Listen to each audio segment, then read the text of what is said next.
So I was saying FanDuel tight ends for week 12. What do you think, Jason? That's my intro. So kicking it to you there, pal. What do you got for me? Oh, he's put his head down. He's not ready to do the job site edition of FanDuel tight ends.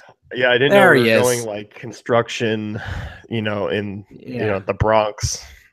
But Hey, taper that down. We got to get the concrete in here real quick, all right? oh dear God, Russ, this is our last part of the day. This is when you pick up your energy. You're reversed. Like I start up top Yeah. and go down. You start from the bottom and go up Yeah. Well, as the I, day I goes just on. think, we got to give the people what they want. And what they want is construction talk. Like right about to go to lunch. Everyone's excited. You got your ideas ready. You're about to go to the gas station and eat like a horrible turkey sandwich out of a box. A pail, it's a And lunch pail. no, no, no. You go to like a gas station and get some terrible turkey sandwich. Trust me. I've lived that life. It's Yes, wild. you eat Stop and Shop sushi, so I would imagine that. Hey, that's a big step up from a sit go, uh, you know, tuna salad sandwich. So God, that's how I feel about tight ends this week. I'm not a big fan. yeah, well, so let's get into the nuts and bolts of this situation here. Huh? Yeah, let's You go. got Jimmy Graham in for cash game tight ends, huh? Yeah, 6,900. I like Greg Olson a lot this week. I obviously Graham and Olson are far above the field. Um, the thing with me has really just been the surrounding pieces of Russ just choking away on his water bottle over there. Actually, that's pretty relevant because there'd probably be, six guys smoking, like coughing, like some dude like really has a bad cough, but you can't like tell him because he knows. I'm disappointed because no one saw the video of you. Like I'm the only one who saw you choking away in your seats. Yeah. But back to Jimmy Graham. This is more comparing the two. It's just the overall Seattle offense has been far more stabler than Carolina, which is why I have Graham ahead of Olsen in cash games. Obviously, Olsen does average more targets, but Jimmy Graham averages 6.3. You look at this Tampa, where they rank. They rank fifth against tight ends. I think that's more indicative of just really the talent that they've played this year. They haven't played a ton of guys that I would really classify as good tight ends. And obviously Graham is that. So healthy 25 team total, 6,900, not that badly priced.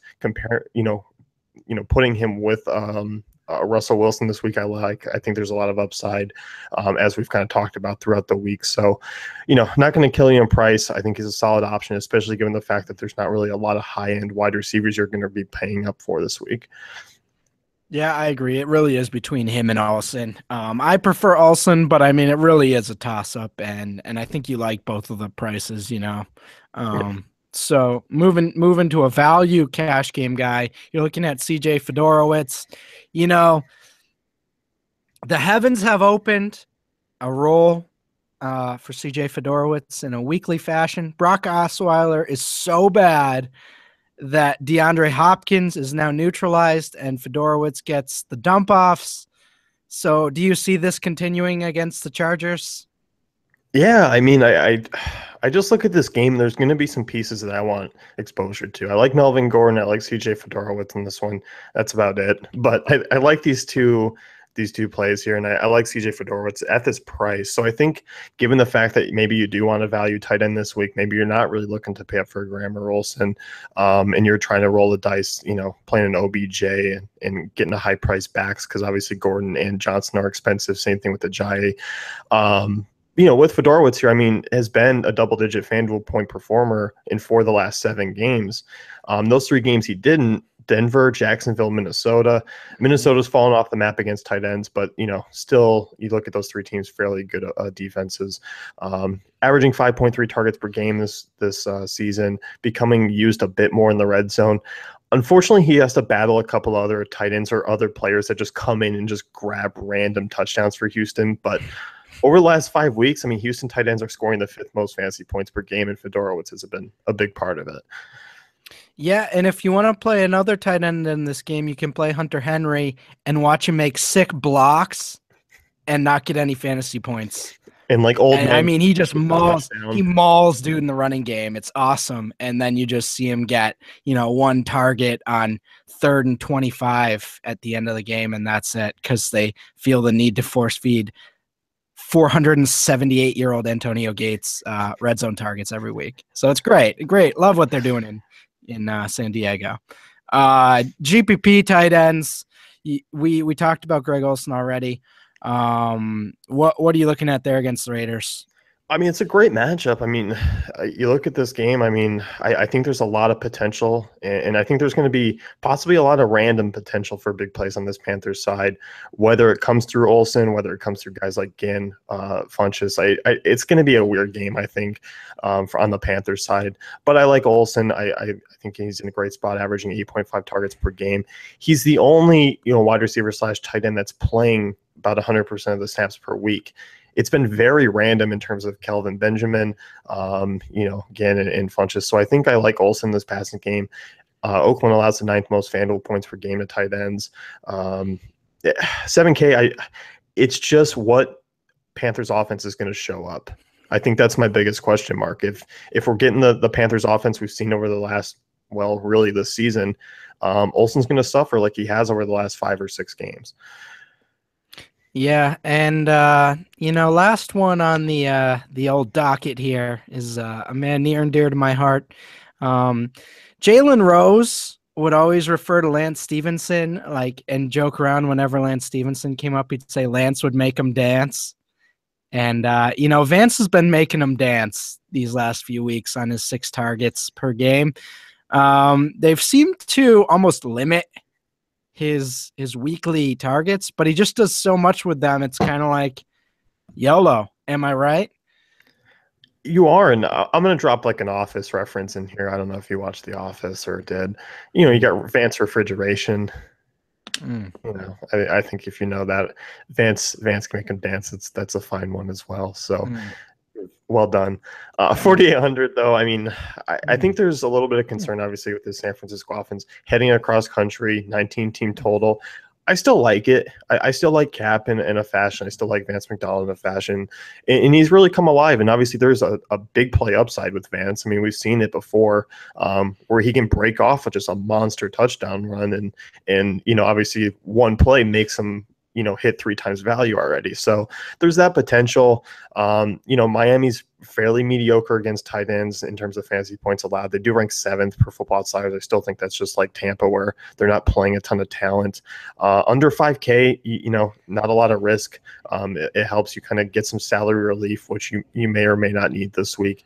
And then, as you pointed out, 6 targets in each of the last 4 weeks.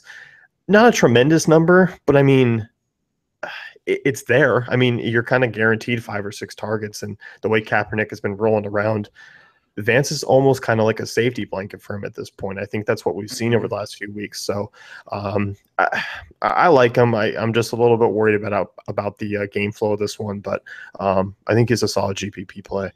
Yeah, and the floor is kind of there,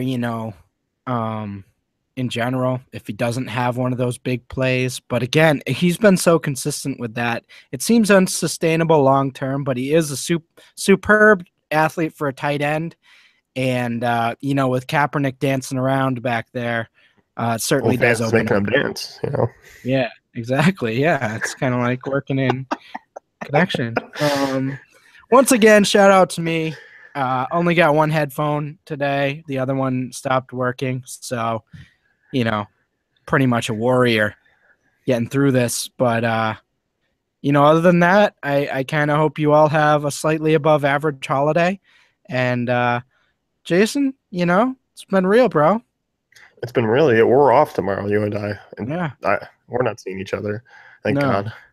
Yeah, Thank God. Thank God. Yeah. Go drink your beer, bro. Okay? I am. I'm going to have to have a couple to get rid of this moment.